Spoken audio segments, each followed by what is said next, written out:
Welcome to your 20-minute podcast with David Brower, where we do our best to give you useful information in 20 minutes or less. Now, here's your host, 5-time Voice Arts Awards nominee, David Brower. Thanks, Ellen. This is David Brower with your 20-minute podcast. Our special guest today from Nashville is Amanda Dobra. She is a holistic life coach, and she's passionate about helping others uncover their true inner selves so that they all have a chance to give their unique gifts in a world that works for everyone. You are on a mission, young lady. Welcome to the show. Thank you for calling me young lady. You are very welcome. You are very welcome. So how's life in Nashville? Nashville's awesome. It's definitely changed in the last few years. I've been here about 10 years, and it's definitely changed quite a bit in the last 5 or so years. But I still love it. It's a great melting pot of creative people. Yeah. All over the place, all over the world, all over the country. So I like towns like that where you get a lot of creative juices flowing and you can, collaborate with people and you bet. Have a lot of cool things happening. So do you do open mic at the Bluebird? Well, when the funny thing is in Nashville, everyone, says, where are you from? And they mean, if it's a local person that lives in Nashville, they mean originally, right? Because they call you a unicorn if you're actually from Nashville originally. That's how much people are from somewhere else. So, and then the next question you usually get is, did you move here for music? So, well, yeah, exactly right. Oh, that's funny. Which I did not. So, well, good for you for being there for your own reasons. That's pretty cool.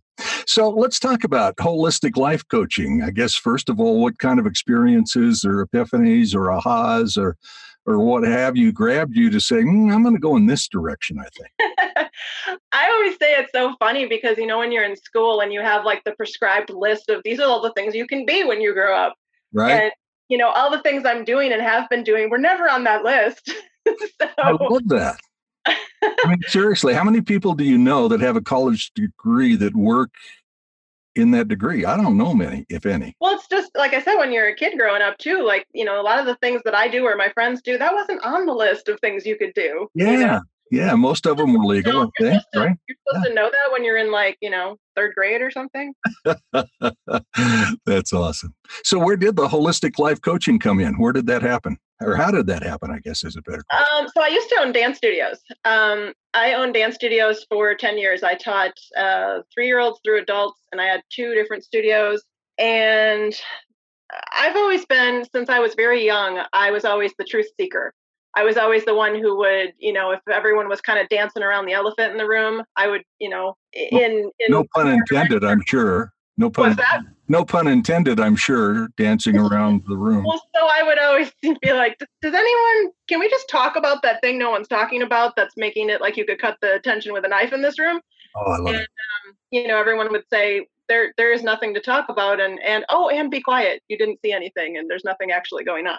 Oh, wow. And so I couldn't deal with that because I always could feel that, no, there's stuff going on here. People just aren't talking about it. Just, whoever had a problem with who, or, somebody wasn't doing their inner work and was, miffed at the next person or whatever. And I just hated being in rooms like that with people that just wouldn't work out their stuff, either with themselves first and then with the other person.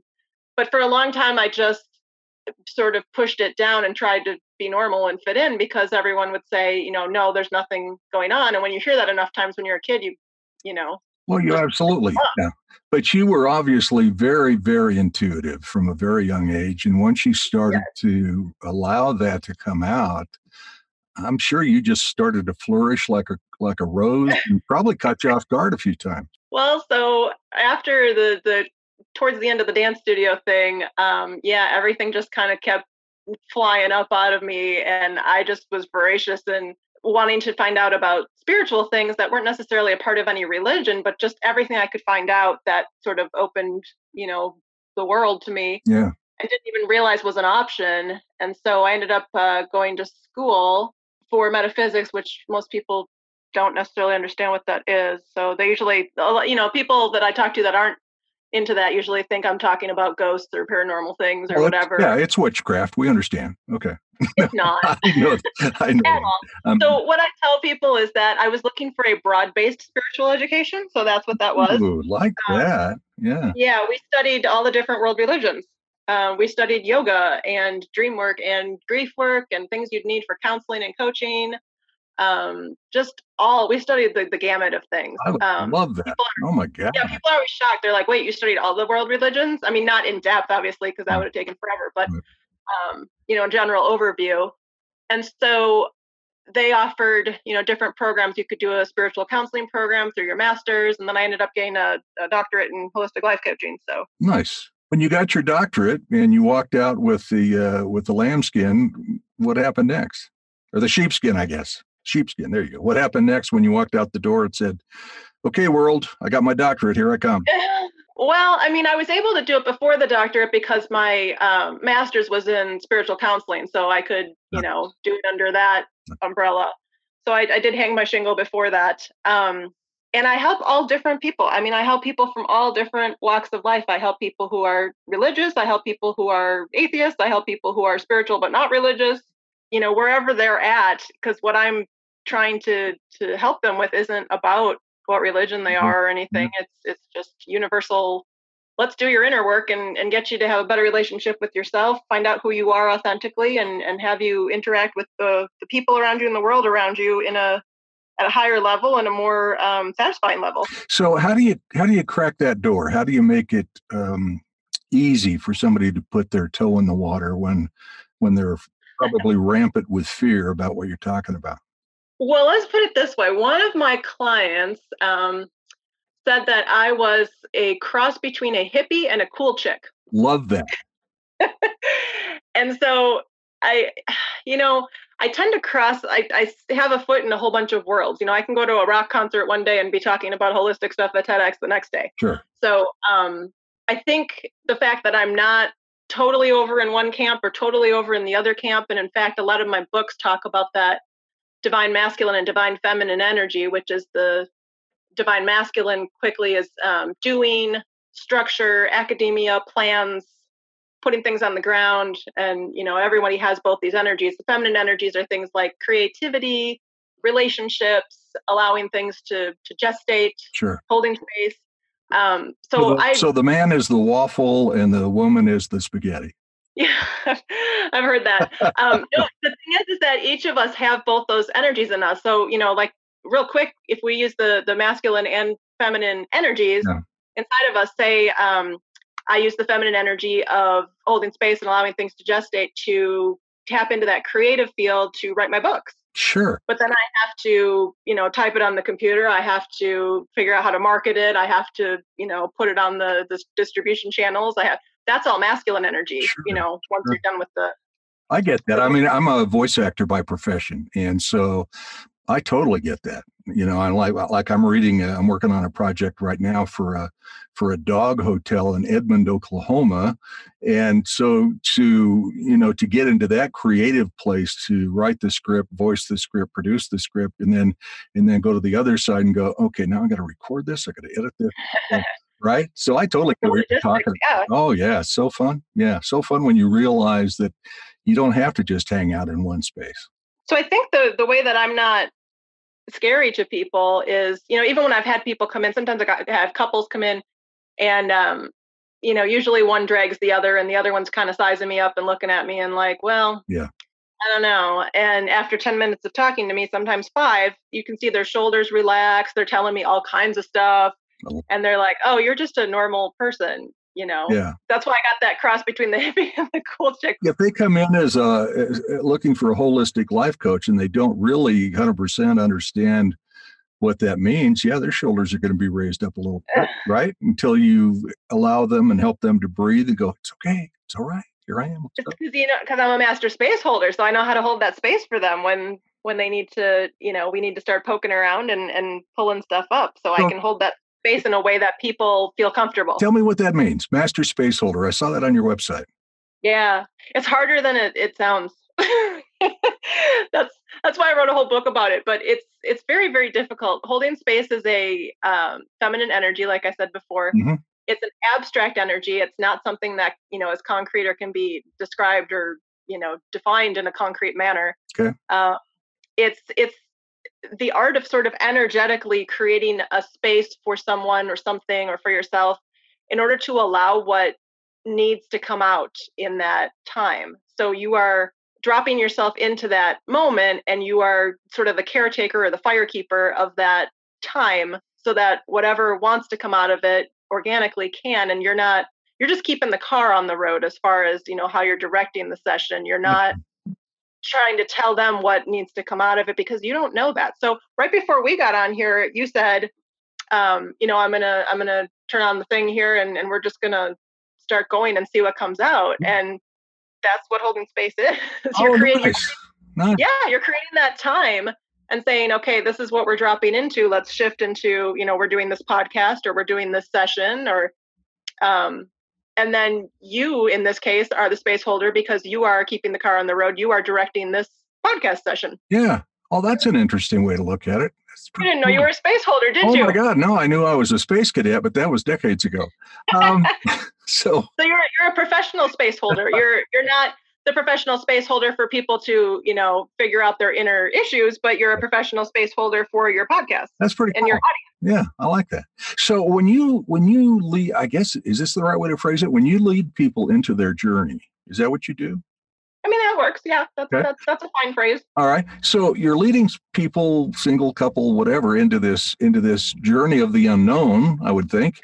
How do they get into that? How do you make it comfortable for them to open up and talk about their relationships and their fears? And I mean, I'm sure that if the first fear they throw at you is a placeholder, space holder, whatever, because there's a third layer down there that's really true, right? They're throwing up the mask because they don't want to reveal the real issue.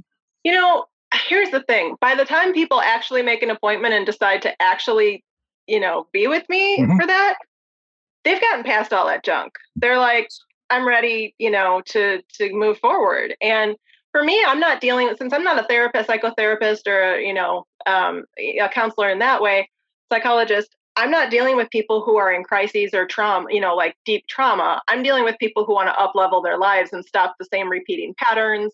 They want to, move forward with certain things. We're going to dig up old traumas and things like that, but I'm not dealing with people when they're in the crises. So what about your Drain That Pain sessions? What are those about, and how do those work? Those are for when people have chronic physical or emotional pain. I tend, as a life coach, to attract the people with the emotional pain. Sure. The person who, Joanna Cameron, who developed the method, she's a hypnotherapist, and she tends to attract people more with the physical pain. Okay. And that's not all she deals with, but I noticed that she tends to attract those people, and I tend to attract the emotional pain because of the life coach thing. Mm-hmm. But it's conversational hypnosis, it's guided imagery, and then if the practitioner is good at it, it may be some energy work too. And it can be done in person, by Skype, on the phone, because you just kind of tune into where that person's at. And so you're taking them to a defining moment somewhere in their past that they wouldn't have connected to whatever's going on. Gotcha. And then kind of helping them clear it. The guided imagery, I love that. I've done a few of those, and it's powerful. It's a lot about water and Drain That Pain. You're using water imagery. I love that, man. So how did that come about? How did you must have taken some classes or some instruction or a third doctorate or something, right? Joanna hired a friend of hers that she knew. She doesn't live in Nashville, but there's a filmmaker friend of hers that lives here that I am also friends with. He's also a holistic practitioner, but he's also in the music industry, so I run into him all the time. And I was just, ran into him and said, hey, what do you got going on? What's new? And he said, well, I'm doing this documentary.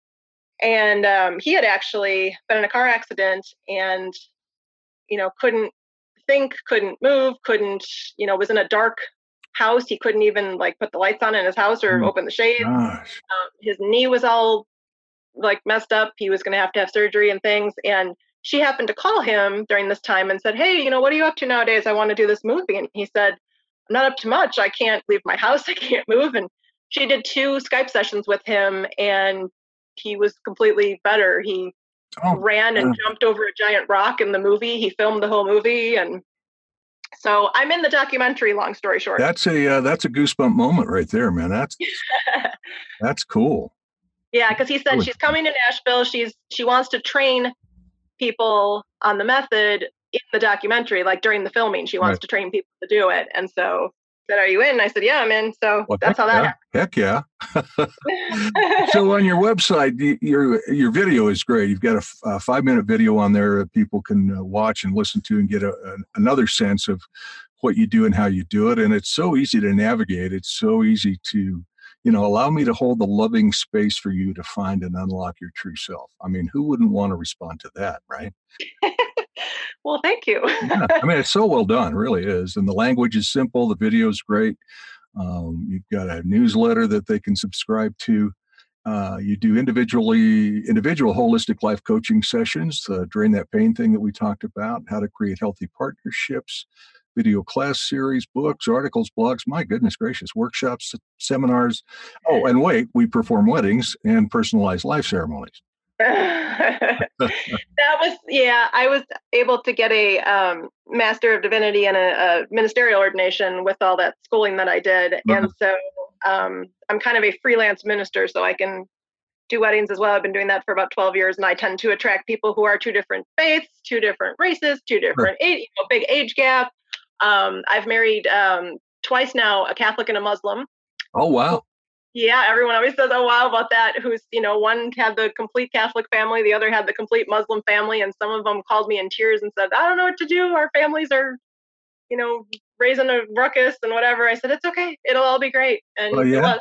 Good for you. And I think, that speaks volumes about your authenticity and your integrity when you're able without, from my perception, you're able without a ton of energy or effort to attract people, right? From different lifestyles, different cultures, different ages. It's like, oh, there's Amanda. I'm going to go talk to her. That's why they tend to like me. That's why I get people like that, because those people are looking for someone who's not in a box, Yeah. They're looking for someone who's just loving and open and who will feel good to them and that isn't going to judge them or have any kind of agenda or anything else. And so that's why they find me. Fabulous. Fabulous. The website is itsasyoulikeit.com, which is great. And of course, the books are on Amazon. And the new one is Holding Space, a guide to supporting others while remembering to take care of yourself first. That's the hard part, isn't it? Because, I mean, for those of us who are people pleasers, we kind of put ourselves in on the back burner when somebody needs something, right? We've been taught to do that. Our culture has taught us to do that. So, and that actually doesn't help us or the other person. Absolutely. And, my recent TEDx talk talked about that as well.